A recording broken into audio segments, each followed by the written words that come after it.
But let's start with the opening week of the profit reporting season. It showed us a few big trends. There was a write-down at AGL after it brought forward the closure of its Loy Yang A power station by 10 years. But energy prices propped up a big lift in its underlying profit.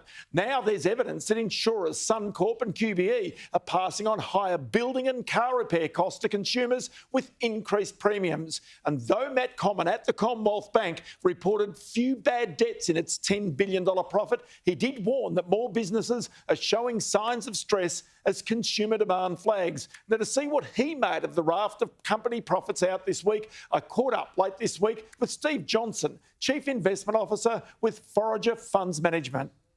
I think there's a few key themes, one being that cost inflation for companies is still a massive problem, particularly if you can't pass that on to customers. We've seen KFC operators like Restaurant Brands coming out and saying our costs are going up much faster than our revenue is going up, and therefore profits are down.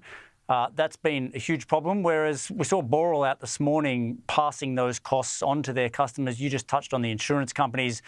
It's a pretty consistent theme in those sectors where there's more market concentration and where they have more capacity to pass the prices on quicker, that they're able to maintain their margins, and those businesses are holding up better.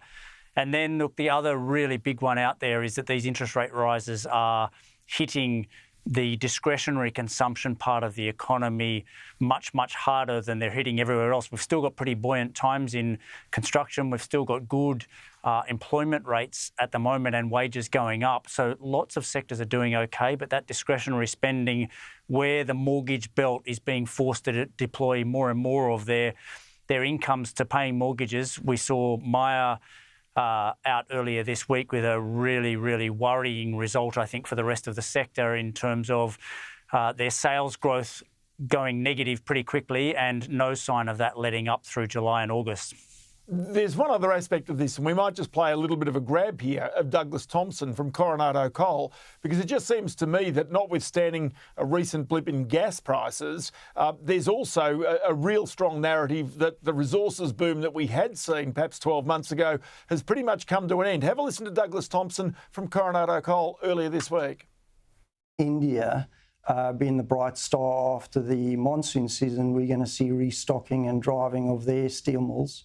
And that'll give the confidence that pricing will return. But even in these subdued environments where steel production has been impacted and the economies have been impacted, we're still seeing good pricing that's well above the long-term average. So, Steve Johnson, one aspect that comes off the back of this quite clearly is China. You can see this week there's deflation in China's prices and producer prices, which therefore feeds back into the raw materials. And it's not until really China decides to massively stimulate its economy that you're going to see any turnaround or improvement for some of these resources stocks. That economy is in a real state, Ross, and I think the problems there are more long-term than one stimulus is going to fix. In fact, I think one of the issues for the Chinese economy is that they keep fixing the problems with more and more stimulus, which builds up more and more problems for the future. At some point, that economy needs to shift from a infrastructure, spend and borrowing-led economy to a consumption economy. And that's what they're trying to navigate here, and that's why you're seeing the overall growth rates for the economy slow down. I think that has 10 or 15 years here to run at least, and we're a very big risk of a Japanese-style multi-decade slowdown out of China. So that's one of the big risks on the world economy side of things. I do think for a lot of commodity markets, though, there's also been very significant underinvestment in new production. And for a lot of Australian investors, if your portfolio is tied up in things that are domestic economy, I don't think there's anything wrong with a bit of exposure there to some commodity stocks that are more dependent on the global economy than they are on our local economy here. That doesn't mean they're going to go gangbusters, but I do think they're exposed to some different risks and some different factors than domestic consumption-exposed businesses, which is where a lot of portfolios have very significant exposure here in Australia. OK, well, let's bring it back home and a bit more of the domestic side of this, because insurance companies this week showed that they are capable of being able to pass the inflation they're seeing when they've got claims where they have to either rebuild a house, an office, a building, or indeed try and repair a car. We spoke with Steve Johnston, who is the Chief Executive of Suncorp earlier this week. Here's a little of what he had to say. Surprised and disappointed, Ross. I think it would be fair to say. I mean, we've spent a fair bit of time with a lot of evidence that we put before the ACCC, and it wasn't beyond the bounds of possibility that this would have to be referred to the tribunal. We went down the merger authorisation path with ANZ with that in mind. We believe that in the absence of the ANZ proposal, if that were not to be able to be executed, then the next best option for us, which is the one we would pursue, would be continuing to own the bank, and we will do so if that's the case.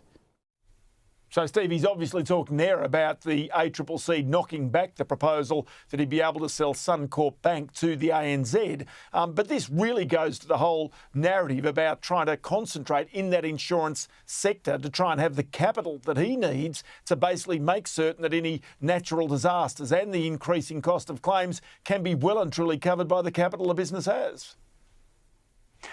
Look, I think the ACCC has every chance of losing at the end of the day there. History would suggest that the laws don't quite back up what the ACCC would like to be doing.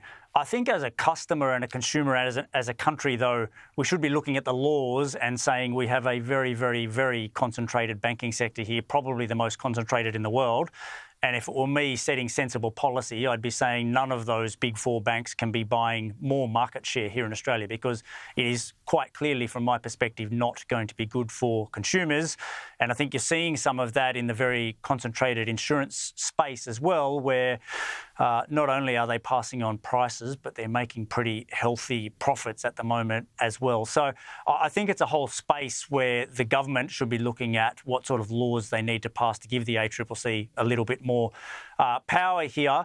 But I think the insurance sector is managing this inflationary environment quite well from a shareholder and investor perspective. I mean, we've probably all experienced it on a day-to-day basis that those insurance premiums are going through the roof.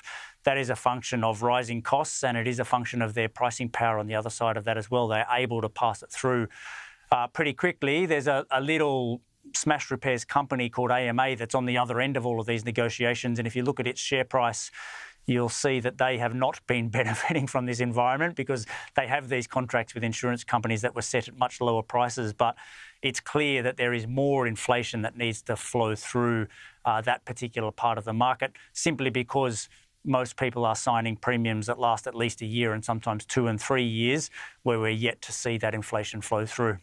Well, Steve Johnson, we'll try and get you back on during this profit reporting season again to get that analysis, because it is just fascinating. It's a real microcosm of the way in which our overall economy is working. Steve Johnson from Forager Funds Management, many thanks for your time today.